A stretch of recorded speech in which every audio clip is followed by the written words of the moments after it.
Welcome back into the Sports Source. This segment of our program brought to you by Madisonville Marine. It is boat season in East Tennessee, and for the best selection of new and used boats in the state, head to Madisonville Marine, where they have G3, Skeeter, Sweetwater, Hurricane. From pontoons to deck boats to fishing boats, there's no better place to buy a boat. Madisonville Marine. All right, stick around. The next segment has some eye-popping stats and figures and numbers for you. First, though, rapid-fire questions, like 30 seconds each, guys. Mike Strange, start with you. Justin Martin, UT cornerback, says Butch Jones is, quote, starting to relax, and that is opening everyone up, end quote. Are you buying that Jones is learning to loosen up a bit? I believe from our observations he is, but here's the big caveat. It's easy to be loose in April.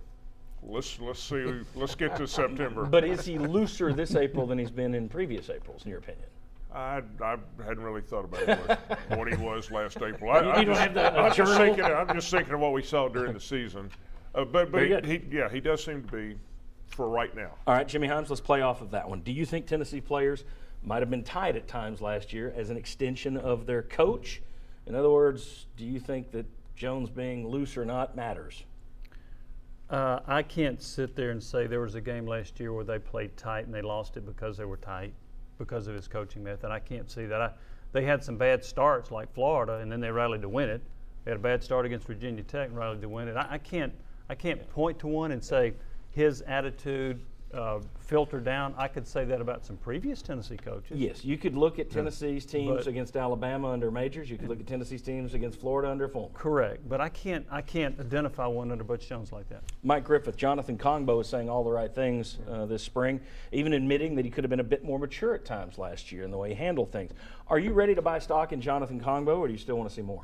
Yeah, I'm not only buying stock in Kongbo, I'm buying stock in Brady Hoke. Across the board, I've seen a different attitude of that front four. I just think Brady Hoke has that type of charisma and credibility with the players. And, yeah, I was very impressed, not only with how Kongbo responded in the interviews, but what we saw on the field as well, John. He looks good. Okay, I thought that was like debate terms. I thought he was pivoting to Brady Hoke, but you brought it back to Kongbo, so good job. All right.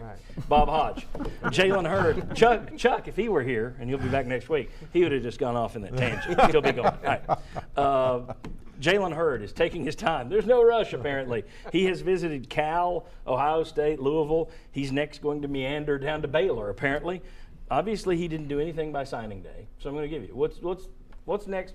Best prospects. What do you think is most likely for Jalen Hurd? He transfers and plays in another school.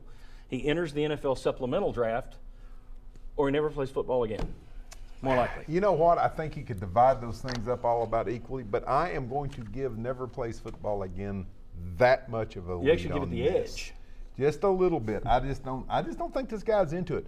You would be at spring practice with where you were going to play, even though you're going to have to sit out a year. You would still want to be there, and so I'm a team guy. What happened at Tennessee just is that's not me. But instead, you're doing this, and so I think I will give it 33 and 1/2. Okay, very good. When we come back, we're going to talk about Quentin Dormady. A lot of people think, man, he's a tremendous passer. He's spectacular. We'll show you the numbers. We'll also talk about what were the odds that Butch Jones was really going to be fired this past offseason. There were some folks who wanted it, and someone who doesn't have a good outlook for UT basketball next year. Come on back on the Sports Source.